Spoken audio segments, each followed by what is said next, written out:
एक विवाहित महिला घरातून गायब झाल्याची तक्रार तिचे आई वडील नोंदवतात. तक्रार देताना या आई वडिलांच्या सोबत असतो या महिलेचा नवरा, जो पोलिसांना सांगतो बायको सोबत भांडलो आणि बायको रागाच्या भरात घरातून निघून गेली. पोलीस बेपत्ता महिलेचा तपास करतात, जो काहीच दिवसात खुनाच्या तपासात बदलतो. पोलिसांना आरोपीला शोधायला वेळ लागत नाही, कारण हत्या केल्याची कबुली आरोपी स्वतःच देतो. कबुली देताना आपण रागाच्या भरात तिला मारलं असं सुद्धा सांगतो. पोलीस तपास करतात. कबुली दिलेला माणूस निर्धास्त असतो, कारण पोलिसांना त्याच्या विरोधात कसलाच ठोस पुरावा सापडलेला नसतो. पुरावे नाहीत तर शिक्षा नाही. पण तपासाची हीच चक्र फिरतात, पुराव्यापर्यंत पोचतात आणि मग समोर येतं या प्रकरणाचं सत्य. नवऱ्यानं रागाच्या भरात बायकोला मारलं आणि मृतदेहाचे तुकडे कुकरमध्ये शिजवले, या कबुली मागचं सत्य. हैदराबाद मधले प्रकरण नेमकं आहे काय, याचं कोडं उलगडलं कसं आणि पुरावा महत्वाचा कसा ठरतोय, पाहूयात या व्हिडिओमधून. नमस्कार, मी चिन्मय आणि तुम्ही पाहताय बोलभिडू. हैदराबादच्या व्यंकटेश्वर कॉलनीमध्ये 45 वर्षांचा गुरुमूर्ती, त्याची 35 वर्षांची बायको व्यंकट माधवी आपल्या 2 मुलांसोबत राहायचे. छोटं सुखी चौकोनी कुटुंब, अशीच्या चौघांची ओळख होती. गुरुमूर्ती हा सैन्यात नोकरी करायचा. 2020 मध्ये नायब सुभेदार पदावरून रिटायर झाल्यावर त्याने defence research and development organisation म्हणजेच DRDO मध्ये सिक्युरिटी गार्ड म्हणून काम करायला सुरुवात केली. गुरुमूर्ती आणि माधवीच्या लग्नाला 13 वर्ष झाली होती.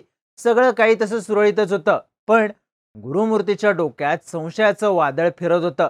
त्याला संशय होता की आपण आर्मीमध्ये असताना माधवीचं कुणाशी तरी अफेअर होतं. याच गोष्टीवरून या दोघांमध्ये सातत्यानं भांडणं व्हायला लागली. पुढं सैन्यातली नोकरी सोडून गुरुमूर्ती हैदराबादमध्ये स्थायिक झाला, पण संशयाचं भूत तरीही उतरलं नव्हतं. आपली बायको माधवीबद्दल त्याच्या डोक्यात असलेला राग वाढतच चालला होता.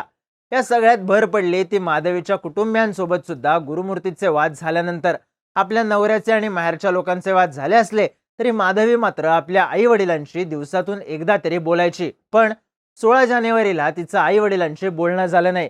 आपली मुलगी कामात असेल म्हणून बोलणं झालं नसेल असा विचार तिच्या आई वडिलांनी केला. पण 17 जानेवारीला सुद्धा त्यांचं माधवीशी काहीच बोलणं झालं नाही. त्यांनी माधवीला फोन केला तर फोन सुद्धा स्विच ऑफ लागला. सलग 2 दिवस फोन स्विच ऑफ लागल्यानं त्यांना आपल्या मुलीची काळजी वाटली. त्यांनी हैदराबादमध्येच राहणाऱ्या गुरुमूर्तीच्या काकांना फोन केला आणि त्यांना सांगितलं नेमकं काय झालंय बघा. गुरुमूर्तीच्या काकांनी आपल्या पुतण्याकडून माहिती घेतली. तेव्हा गुरुमूर्तीनं सांगितलं की आम्हा नवरा बायकोमध्ये वाद झाला आणि त्यानंतर रागाच्या भरात माधवी घर सोडून गेली. गुरुमूर्तीच्या काकांनी हीच गोष्ट माधवीच्या आई वडिलांना सांगितली, पण त्यांना या सगळ्यात काहीतरी चुकीचं घडतंय असं वाटलं. त्यामुळं त्यांनी थेट हैदराबाद गाठलं.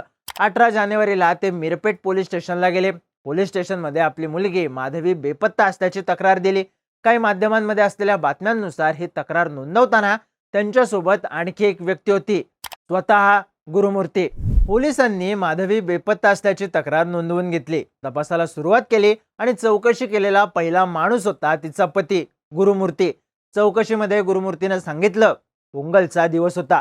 माधवीला मुलांना घेऊन माहेरी जायचं होतं, पण माझं आणि माधवीच्या घरच्यांचं पटत नाही म्हणून मी तिला माहेरी जायला नकार दिला. त्यामुळे आमचं भांडण झालं आणि माधवी घर सोडून गेली. पोलिसांनी हा जबाब नोंदवला आणि गुरुमूर्तीच्या घराच्या आजूबाजूचं CCTV फुटेज चेक केलं. तेव्हा त्यांच्या लक्षात एक गोष्ट आली.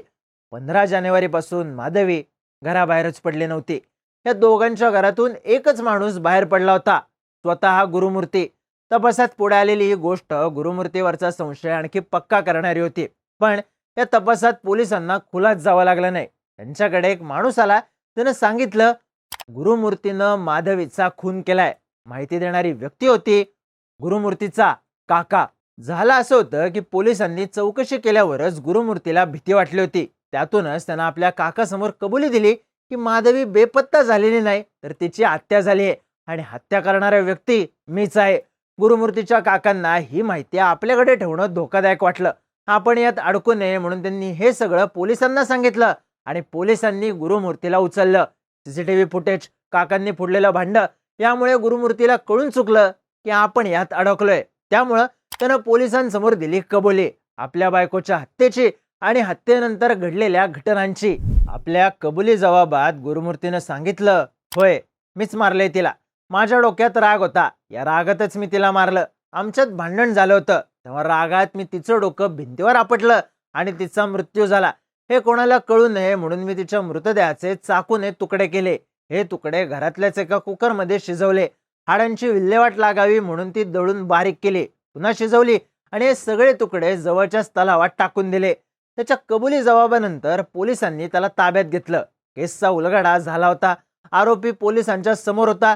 या सगळ्यानंतर माजी आर्मी जवानानं पत्नीचा खून केला, तुकडे कुकरमध्ये शिजवले, या बातम्या सगळीकडे यायला लागल्या.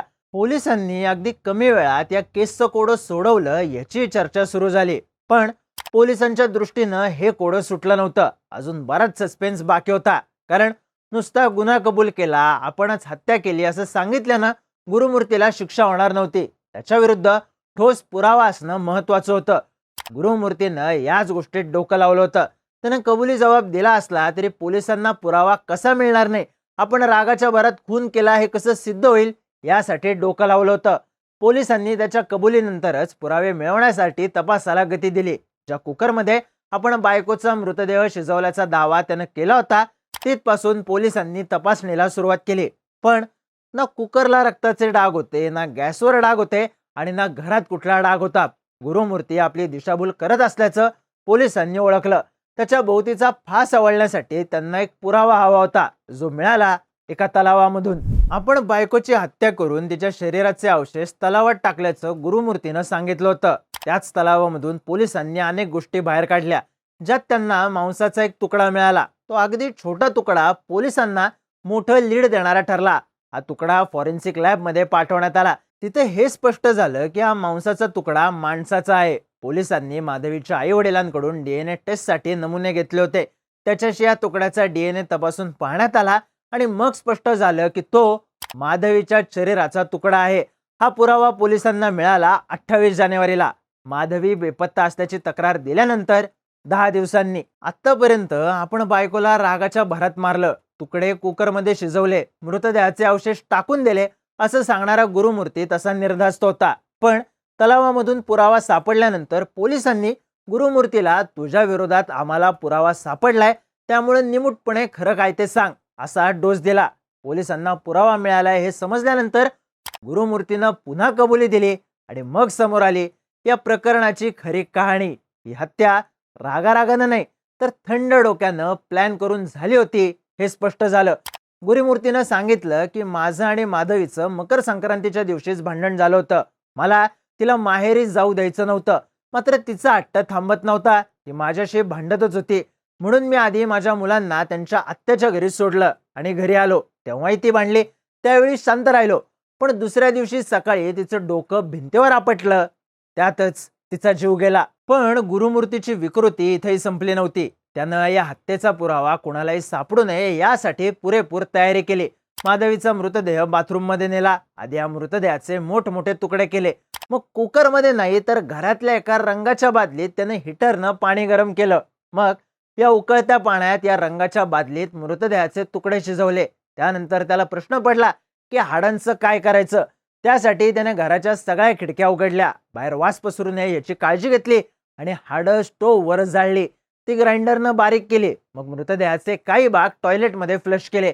मग विल्हेवाट लावायला फारसं काही उरलं नव्हतं. जे उरलं होतं ते त्यानं रात्रीच्या सुमारास घराच्या जवळच असलेल्या एका तलावात टाकून दिलं आणि घरी येऊन त्याच्या उरलेल्या सगळ्या खुणा नष्ट केल्या.